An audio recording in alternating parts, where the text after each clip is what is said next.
not the problem for being an open book. Unfortunately, it's those that have poor intentions are the problem. Either way, it is poor spiritual hygiene to allow everybody to have access to you. You actually start gaining more and more peace in your life. You are going to actually want to protect that like it's your baby or something. Your tolerance level for nonsense is about to change up real quick.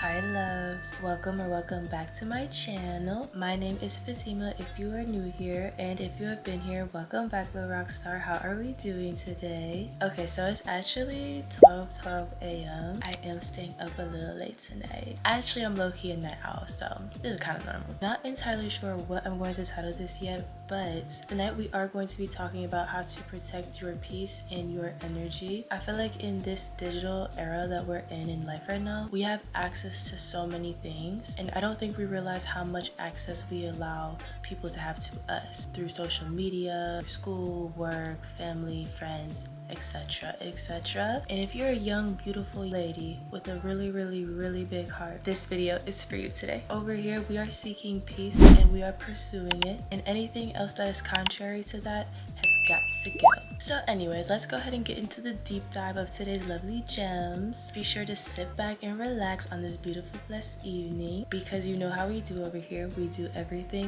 together. I hope you all enjoyed today's video. Be sure to subscribe to become a little rock star. Without further ado, let's go rock on, little rock stars. So speaking from experience with all these points today, the first thing we need to stop doing is to stop oversharing. Let's be for real. People are nosy, like real nosy. And I believe that there's two sides of it, honestly. There are nosy people, and it's just honestly their natural nature to just want to be very curious about any and everything and everybody. And the lighthearted side of people's curiosity, a lot of the times they just really want to be around you because they're actually invested into you for all the right reasons. But on the flip side, there are others that are actually genuinely trying to pry into your life by any and all means in which ways that they actually can, because it really gets very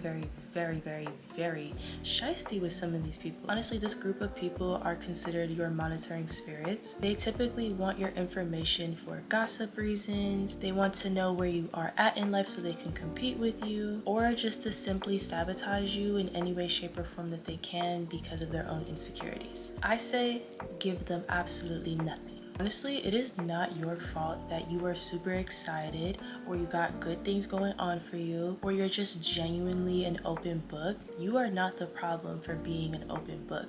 Unfortunately, it's those that have poor intentions are the problem. Either way, it is poor spiritual hygiene to allow everybody to have access to you. So we must learn how to observe and read the room, as always, before sharing sacred information with just anybody. Because sometimes when we don't have boundaries set from the get-go, we are essentially teaching people how to treat us, and mainly those with poor intentions will start to feel entitled. They will become entitled to your time, resources, your energy, and most likely without them actually putting in the work to receive those things out of you. To be fruitful in life, you must learn how to tell no one anything until it is done, because in your silence you are protecting your process to craft whatever it is that you are building in the background silently. You avoid unnecessary turmoil, spiritual warfare, and delays from having too many external influences knowing what you got going on. So my love, shh. Respectfully. The next thing we must do on our path to peace is detox all toxicity that is in your life. It is time. It is always time, but it is time to remove everyone and everything that is producing confusion, drama, rage baiting, crashing out, chaos, all that extra stuff that is really unnecessary. It's got to go out of your life, period. Now I'm talking about that friend that's always ready to fight somebody. Yeah. Bye. That man that you keep standing behind that's lying, cheating, plotting, scheming. Yeah. Bye. Even that mother that stays gaslighting you to make you feel insignificant about yourself if you try to move on without her approval. Yeah. Bye. I'm gonna be honest, one thing about me, I will cut anybody off. You honestly cannot expect to maintain peace by entertaining a circus that is full of clowns.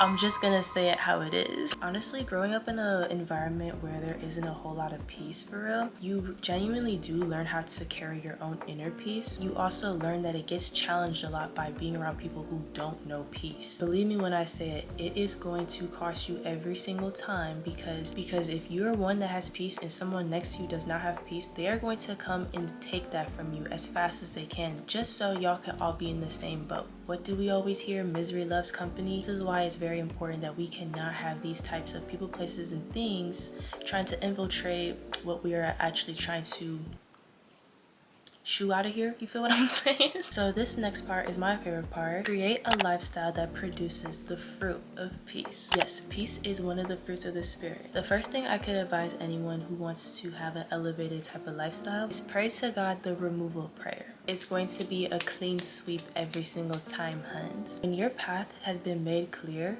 do not go back.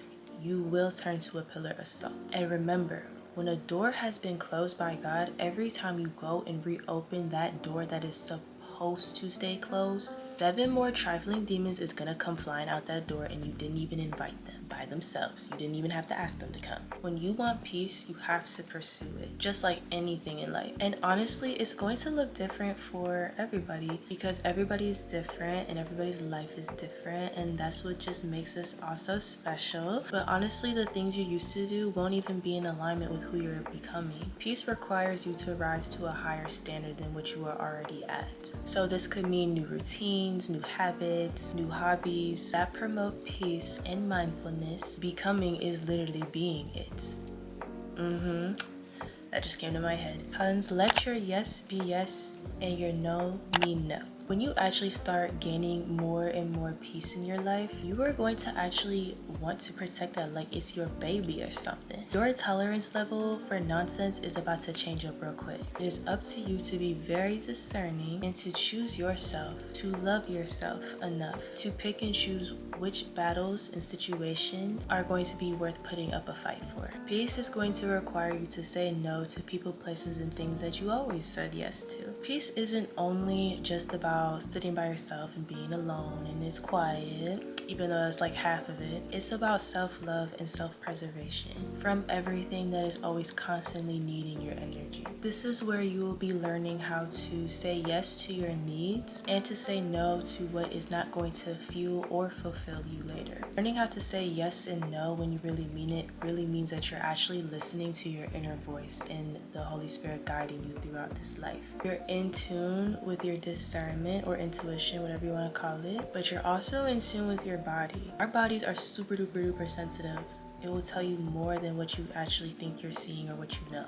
And the last point that I have today that I will forever preach on this channel is enjoying your own company. I don't believe that if you want to have peace, you have to be totally by yourself and isolated. That is not the full purpose of this. In order for you to have peace with other people, those people also have to have peace in their life and within themselves. But I have learned sometimes in life, we will have to learn how to be by ourselves completely, just so you can experience what others experience from you. You are so special and so important. This is why you need your peace, so you can see and hear and notice and feel and experience and love on you. Self-love isn't selfish. It is not. Don't let anybody tell you otherwise. If they do, I don't know what they're talking about. Solitude is the perfect, and I mean perfect, time for you to be one with yourself, with no external influences, because you are the only influence you need. Have you ever thought about that? That sometimes when we want to be inspired and motivated, that like we genuinely can be our own mood board. We can be our own influence. Go back and reflect on where you were before and where you are now. Look at the come up, huns. Look at the come up. It's all in the details. Genuinely speaking from the heart, life becomes fun when you become your own muse. Don't get it wrong. You can always be inspired by everybody else in this world because everybody's so creative and brings something so special to the table. But you know you got that sparkle. You got that sparkle. And this is why you need Well, huns, this does conclude tonight's chit chat on how to protect your peace and your energy. I hope you all enjoyed today's video and that this was your safe space to come chill and relax. My comment section is open for you to add anything else you would love to add to today's video, and also drop down in the comments if there's any topics you would love for me to discuss, because I would happy to do what needs to be done. I truly appreciate all of you for tuning in today. I'll be back again soon with another video just like this. Don't forget to rock on, little rock star. I love you. See you soon.